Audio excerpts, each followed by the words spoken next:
आपणक नाम हेली प्रद्युत कुमार दास आगे हाँ एग्रो कनसल्टेंट तो पर्टिकुलाली मोर ऑर्गेनिक जैविक चाष उपरे जैविक चाष किपरि हम तापर आम ज्ञान प्रसारण करुगुड़ाक रिसर्च करी बहुत जिनस डेभलप कराई कि जैविक चाषटा क्या क्या हो जैविक खत कौन कौन जैविक प्रक्रियाटा माटी कौ प्रकार दिज्व एप्लिकेशन हम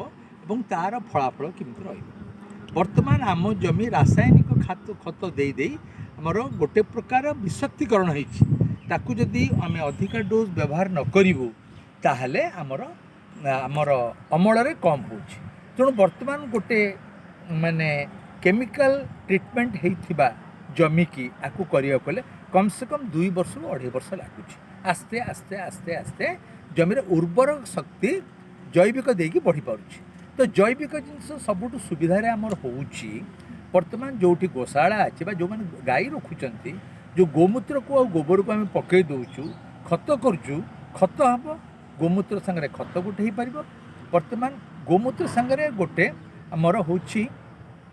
पंचगुणा संजीवनी गोटे हूँ जोटा कि आमर कृषि भितर लगुच एवं गोमूत्र सांगे जो गोबर जाऊँगी यही फार्म में पर्टिकुलाली 10 वर्ष तले मुझे फार्म को कनसल्टेंसी देती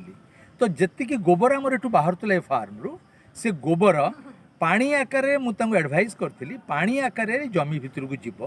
एवं जमी से गोबर गोबर पानी जिते से जमीर अंशटा रासायनिक सार रू एटा जैविक माटी तैयारी हम तो जैविक माटीटा तैयारी सारापर आमर जैविक नाइट्रोजेन जैविक फॉस्फेट जैविक पोटास ये 3टा है मुख्य खाद्य आमर कहार ना गचर ये 3टा मुख्य खाद्य ता भितर है गौण खाद्य कहूँ माइक्रो न्यूट्रिएंट से calcium magnesium manganese zinc phosphorus boron silicon बहुत प्रकार अणुसार दिखाऊँ तो ये सबुतक जिनस आम गोबर जहाँ जहाँ मिलूँ सतकाण ये मटीटा आप देखुन पूरा पत्थर प्रक्रियार माटी तो यहीटा प्राय 10 वर्ष है फार्म ट्रिटमेंट मुझे प्रथम आसती ये फार्म में 10 वर्ष तले फार्म ट्रिटमेंट होगी बर्तमान जी फल बाहर से सब ऑर्गेनिक फल आपड़ कहींपारे कि मु ऑर्गेनिक इनऑर्गेनिक करी केमिकल फर्टिलाइजर देकी मुझा को ऑर्गेनिक बोली कहींपारि आप गोटे ऑर्गेनिक सर्टिफिकेशन हो गवर्नमेंटर कि जो मैंने ऑर्गेनिक कर गोटे सर्टिफिकेशन दिज्व आमर इंटरनल मार्केट नुहे बाहर को पठाऊँ तार सर्टिफिकेशन दरकार किमी जानवे से आसिक मझे में से जांच करेंगे देखिए आपड़ सतरे जैविक जिनिस जैविक सार गचरे दौरान कि ना जैविक सार भितर गोटे है गोबर आउ गोटे है जितेक आमर घुषुरी आंकर कुकुड़ा मानकर तापर छेलीर जितेक मल बाहर एगुड़ा जैविक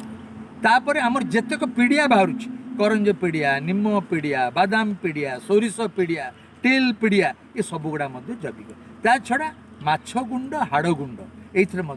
फॉस्फोरस कैल्शियम कंटेंट बहुत परिमाण रोचे तो ये सबुतक मिश्रण है आजिकल बहुत सारे कंपनी ये जो एग्रीकल्चर फेयर हो देखुवे से जैविक सार दौरान जैविक सार ये सब मिश्रण करी तार कैलकुलेसन होची एथिरे जैविक नाइट्रोजेन केते जैविक फॉस्फेट केते पोटास केते तो आम जो 100 किलो जो पैकिंगटा बिक्री करूँ और जो आम लिखू नाइट्रोजेन एति फॉस्फेट एति टेस्ट कर दि जाए ये सबूर मिश्रण तेणु आम जदि आगू आमर आगू जो माने आसूची देश जो प्रकार लोक आसुच्च जब आम आस्ते आस्ते एतु चेष्टा करवा जैविक प्रक्रिया रे आमर कम खर्च हम 50 किलो यूरिया 100 किलो यूरिया गोटा बढ़ी चलो ना जैविक प्रक्रिया कम खर्च हम एवं लोक गोपालन करिकी किमिति लाभवान हेबे सेथुरु एथिरे मध्ये पतंजलि बहुत प्रकार काम होइछ केबे गले हरद्वार पतंजलि फार्म देखिए आउ गोटे अछि एठी माउंट आबुरे आंकर अछि हमर प्रजापिता ब्रह्म कुमारींकर तांकर गोटे फार्म अछि जो माने कि जैविक प्रक्रिया जिनस करूछन्ते एई छोट छोट जिनस आपण मन जदि आछन शिक्षा नवा पई ए सब जिनस शिखिले एटा चासी भाई मानकु गारे भलो भाबरे कहि पारिबे धन्यवाद।